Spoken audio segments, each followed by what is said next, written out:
Hello, this is the Provoked Prawn, and this is the SteelSeries Aerox 3 Wireless, the ultra lightweight gaming mouse from SteelSeries that comes in at 66 grams but includes a number of other nice features to it, such as 200 hours battery life, at least that's the claim, dual connectivity with 2.4 gigahertz wireless or 5.0 Bluetooth connections, as well as obviously a wired USB-C connection as well. It also has an IP54 rating, which makes it dust resistant and capable of resisting splashes of moisture. And I'm going to talk about all these things as I go through this unboxing video.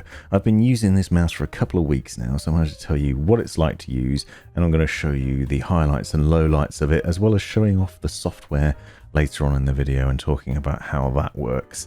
Now, this is the more expensive version of the Aerox 3. There is a wired version. I'm going to do a video on that separately, but I want to talk to you about what this mouse is like. I'm also going to do some comparison videos against the glorious Model O wireless and the Roccat Burst Pro that I saw recently, so stick around for those if you're not subscribed already.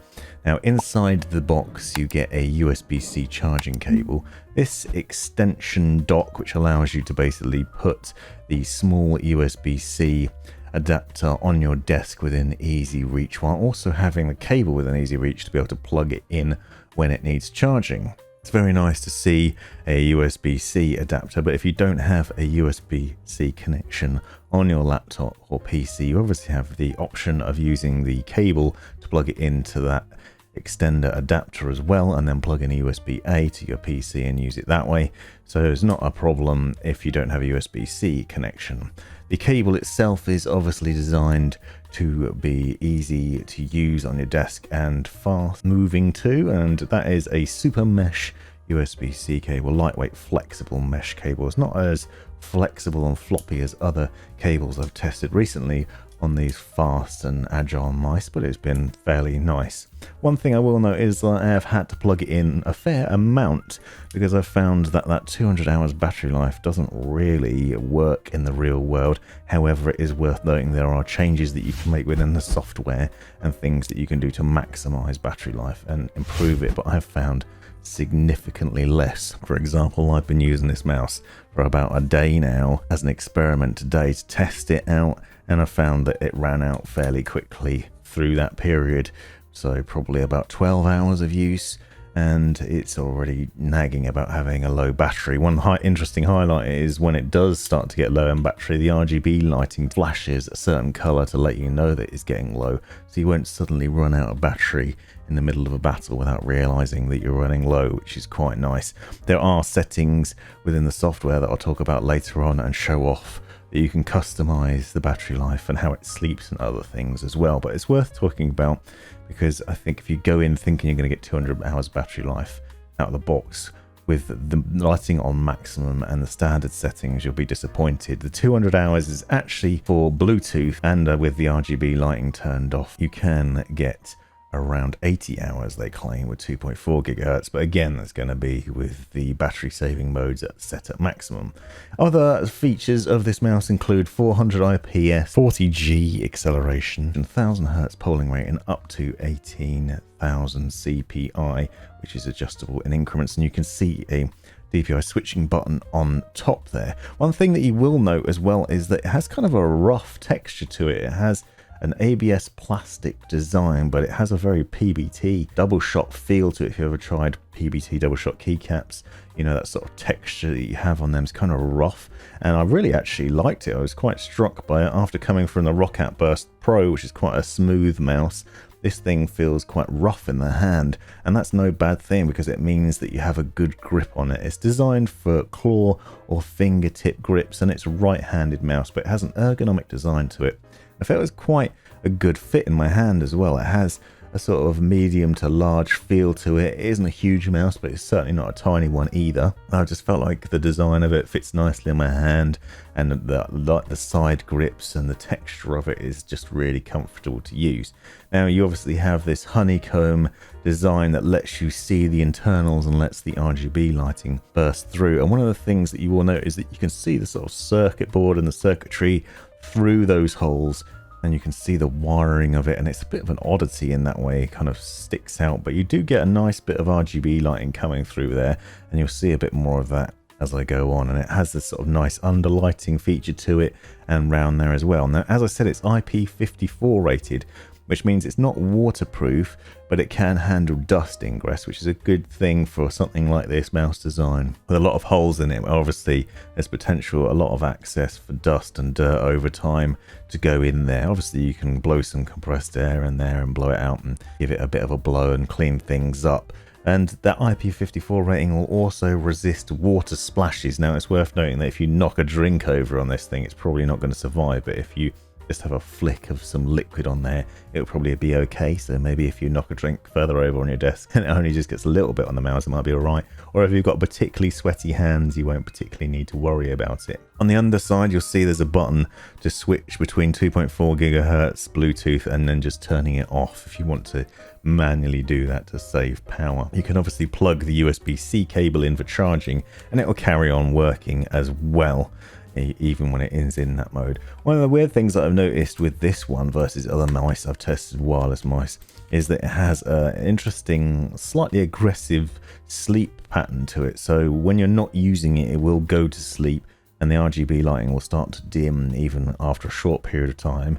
But you need to actually not just move the mouse, but actually click the buttons on it in order to wake it back up. It's quite unusual. Usually with wireless mice, you just give them a bit of a flick and then they come back to life. This one, you have to actually click the buttons on it too.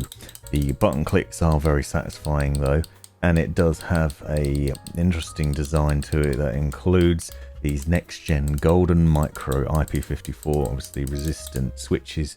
SteelSeries claims you can get up to 80 million clicks out of these, and that's higher than most other gaming mice, usually about 50 million clicks. They're claiming 3 times the amount in terms of durability, but I think that it should stand up to the test of time. Despite being lightweight, it doesn't feel flimsy. It has a very solid design to it, and the mouse buttons have a satisfying click without any wobble or play in them from what I've seen, and I've found that to be really nice. I've really enjoyed the feel of this mouse and the look and design of it. There's a thing with these lightweight mice, sometimes you think with all these holes in it, they're going to sacrifice quality and result in a sort of flimsy thing. But at the end of the day, this mouse actually looks really nice. It's got a stealth kind of look to it. Obviously, there's no massive SteelSeries logos. As you'll see, there's a little one on the left mouse button there, but otherwise it's fairly understated, and if you turn the RGB lighting off, it's very stealth. The lighting itself will dim quite quickly, so you'll see shots in this video where the RGB lighting's on and then it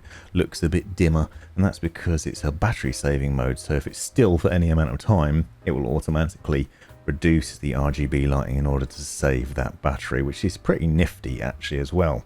So as you can see, there's some quite intelligent designs to it. It has 6 buttons on it that can be programmed, fairly understated in terms of the number of buttons. Obviously you have the textured mouse wheel, which is actually quite satisfying to use, and those textured grips, as well as the side mouse buttons for your thumb with easy access too.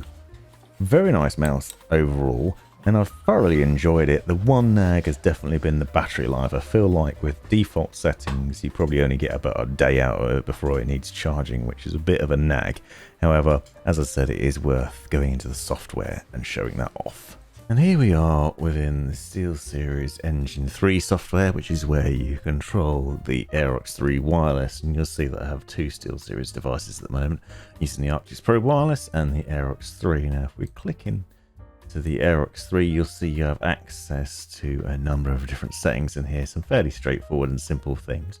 You have access to be able to customize the buttons. As I said, there's 6 programmable buttons that are mentioned that include left and right mouse button, mouse wheel, forward and back thumb buttons, the up and down scroll on your mouse wheel. Obviously you have the CPI button, which allows you to adjust the levels on there as well.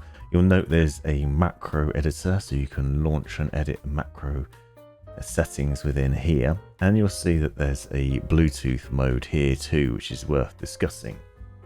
This says that note that all settings except key press bindings, battery saver settings, CPI and polling rates will return to defaults while in Bluetooth mode, and polling rate will be set to 125 Hz. No settings can be edited while in Bluetooth mode. So you can see why this mouse is set to save more battery life when it's in Bluetooth, because basically all the settings are set to a lower default setting and they can't be programmed to do anything really intelligent. So you don't want to be using the Bluetooth mode while gaming really. You probably want to save that if you just want to use the mouse on a laptop or something simple like that. Now you'll notice, as I was talking about, there are various different battery saving settings here. You have, for example, a sleep timer, which basically gives default sets it to go to sleep when it's inactive for 5 minutes. You also have this illumination dim timer. Again, I was talking about that, where the RGB lighting is on but then will dim at a certain point if you're not using or moving the mouse, and it basically just dims down and saves battery life. You also have a high efficiency mode that you can click on. It basically changes settings automatically, and it removes the ability to change any of these other settings, and you can see that in action there, and it basically ensures that the mouse lasts as long as possible.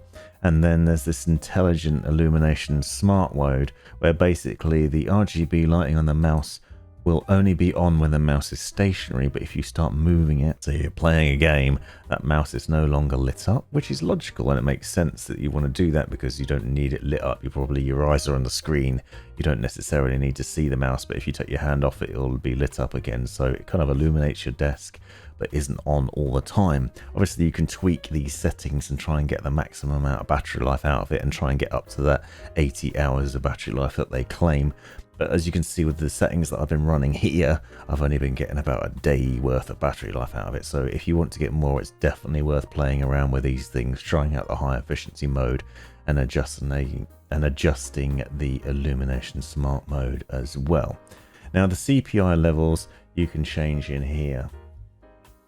These are counts per inch, similar to DPI levels. Essentially allow you to adjust within them. You can see the default settings. If you just click on the button, it takes you through these. So I'm clicking on top of the mouse button now, and it goes through these different levels, and you could obviously customize each of these to your own personal preference just by dragging the slider and then click and save, or you can revert to the default settings by just clicking that revert button as well. So it's really easy to do that, and that's pretty nifty and quick. Now illumination is another thing that's interesting, because you essentially have 3 different RGB zones here that you can see. Oddly, you can't change the underside lighting.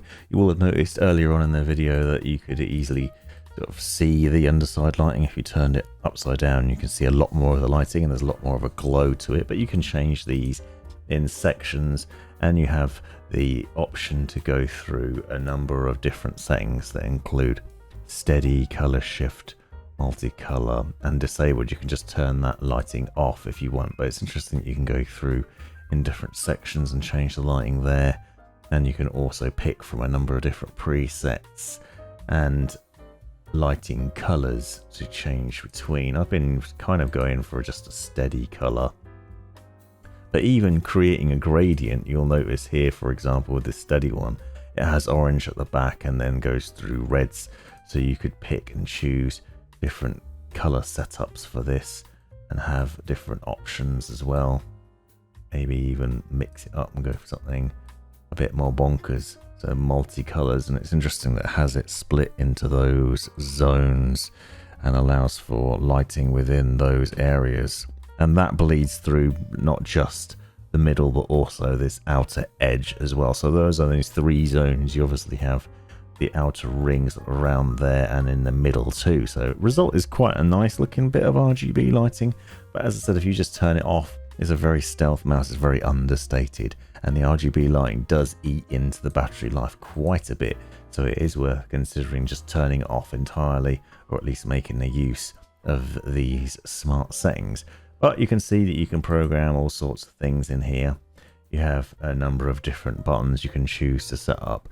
Keyboard buttons, you can set macro buttons, launch applications, all the usual good stuff that you'd expect from a gaming mouse with easy access to these things. So you might just, for example, just program one of the side buttons to do some audio playback or to switch between browser windows. If we click on that, yeah, and just quickly play some audio from Spotify with ease, just a single press. And obviously you can change all of these with ease and on the fly. Nice and simple to use, really simple software. You just got to remember to click to apply once you've done it. And yes, you can simply close the software and it will be stored on board with those settings as well, but will only work in the wireless mode. So there you have it, the SteelSeries Aerox 3 wireless. The battery life isn't as good as I'd like, but otherwise this is a really nice mouse. Lightweight, fast and agile on the desk thanks to those PTFE feet. Really good looking and very comfortable with that sort of rough texture to it. It's been really fun to play with, accurate when gaming, and really satisfying to use. All round a really good mouse. Stick around to see the wired version coming soon. Thanks for watching. This has been the Provoked Prawn. Thanks for taking the time to watch this video. Hope you found it useful, interesting, hilarious, or all of the above. Be sure to check out the description for other information you might find interesting, and subscribe and watch these other videos as well that I think might be useful to you, and have a great life.